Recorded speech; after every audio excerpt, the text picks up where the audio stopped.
I was 2 years old when my little brother was born.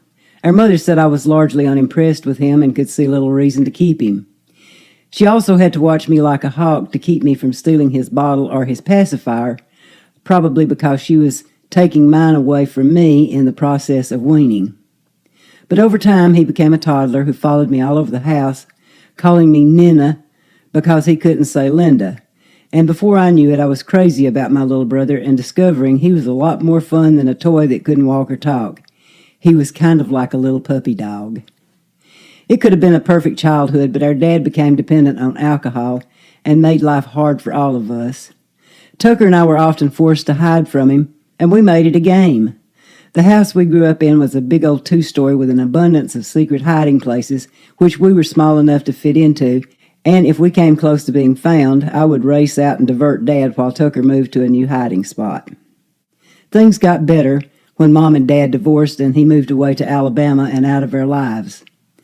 I was 11 and Tucker 9 when that happened, and next thing you know, Grandma Yarber and Aunt Gladys moved into the house with us to help out, and we suddenly had more disciplinarians than we wanted. It was also around that same time that we got our first TV, an old black and white box that needed an antenna to bring any shows into view. We discovered new worlds with cowboys and Indians, jungles, spaceships, and armies, and brought them all to life in the backyard. Hardly a summer day passed that we didn't fill with skinned-up knees and elbows, bug bites, and dirt from head to toe. Oh, Lord, we had fun.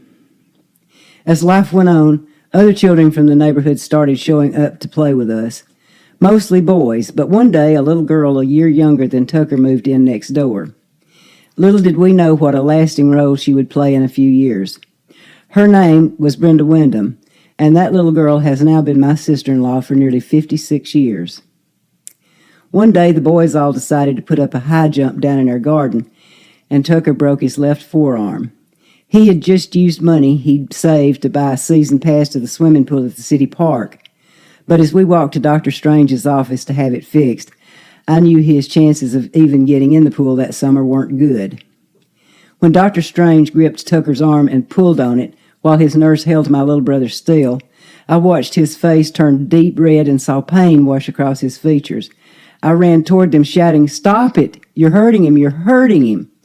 And through his clenched teeth, Tucker said, "It's okay, sis. It'll be okay." He was comforting me. It's been the pattern of our lifetime. I'd always considered it my job to protect him from harm when we were growing up, and I had one hard and fast rule. I could whip his butt, but no one else was gonna. It was a traditional practice back in the 60s to cut the incoming freshman boy's hair, but the cutting had to take place off school grounds. On school property, they couldn't be touched. Like every other boy in school at that time, Tucker had longer hair worn in the Beatles style and didn't want to lose it. He managed to avoid it for a long time, which I'm sure aggravated all the upperclassmen, so when they caught him standing with me and some others at the school bus stop at the elementary school, they were pushing and shoving him around, and worse, they were breaking the rules. I threw down my book bag and jumped up onto the back of one of the bigger boys and started pounding his head and yelling, "Stop it! You turn him loose right now. He's on school property. Stop!" Long story short, I saved his hair for another day. That night at home, Tucker told everybody at dinner what I had done. I thought he would say I fought hard for him and thank me for my effort. But all he said was, "Mom, I was so embarrassed. She jumped up on that guy's back and her skirt flew up and you could see her girdle." I didn't even know he knew what a girdle was or that I owned one. As close as we were, I had one habit that drove Tucker almost mad. I liked to use big words, or so he said. Of all the things that have ever been said about Tucker, I think it was Emma's friend Stella who captured his unique way with words best when she said, "Tucker was in some ways a master of the English language and in other ways completely foreign to it." One night he asked me if we were going to a dance or something, and I said, "Indubitably if it doesn't rain." He turned to Mom and said, "Mother, make her quit using those big words she knows I don't understand." All these years later, I've come to the realization that Tucker was never at a loss for words. Sometimes he just had to make one up on the fly. It was one of his most endearing charms, and has made him something of a legend with everyone who knew him. Tucker and I never lost the closeness we shared as children, teenagers, or even as young adults finding our separate paths in the world. In his senior year, he started dating that little girl who had lived next door so many years before, and shortly after he graduated, he married Brenda Wyndham.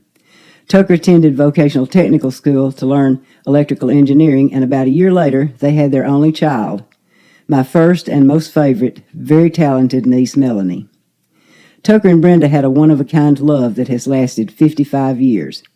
They have two absolutely wonderful grandchildren, Emma and Leland. They were the delights of Tucker's life, and every time we spoke on the phone over the years, Tucker never tired of telling me all the joyful moments they brought into his life on a daily basis. I married Larry Cromeans, and we moved away from Boonville, first to Memphis, then to Alabama, and finally to Kentucky. Regardless of the distance, we always found a way to stay connected. Tucker and I talked often on the phone and visited every chance we had until it became impossible for Brenda to travel long distances.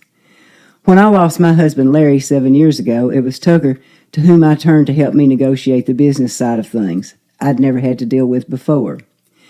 We've talked almost every day since my Larry's death, and on one of my visits, Tucker took me to Asbury Church with him, and I've become a member also. I have to attend by conference call, but I feel as though I'm sitting right there alongside my little brother. Our shared Christian faith has brought us even closer.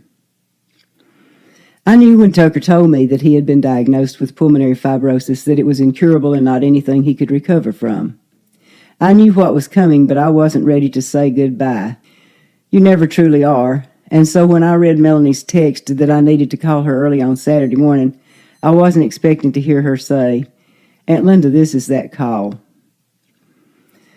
Tucker, I wish I had told you more often how thankful and blessed I was to have you as my little brother, how very proud I am of the good man you grew up to be, and what an outstanding role model you are to so many. As much as I miss you, I know you are in a far better place now, where there is no pain or suffering or struggling to breathe. And while my heart aches to no longer have you with us, to no longer be able to pick up the phone and hear your sweet voice say, "Hey sis, how are you?" To know I will not see that wonderfully warm smile that lit your face and made your eyes twinkle again on this earth, or hear you mangle another word pronunciation, I am comforted by knowing that you are resting now in the perfect peace of heaven, and that we will meet again.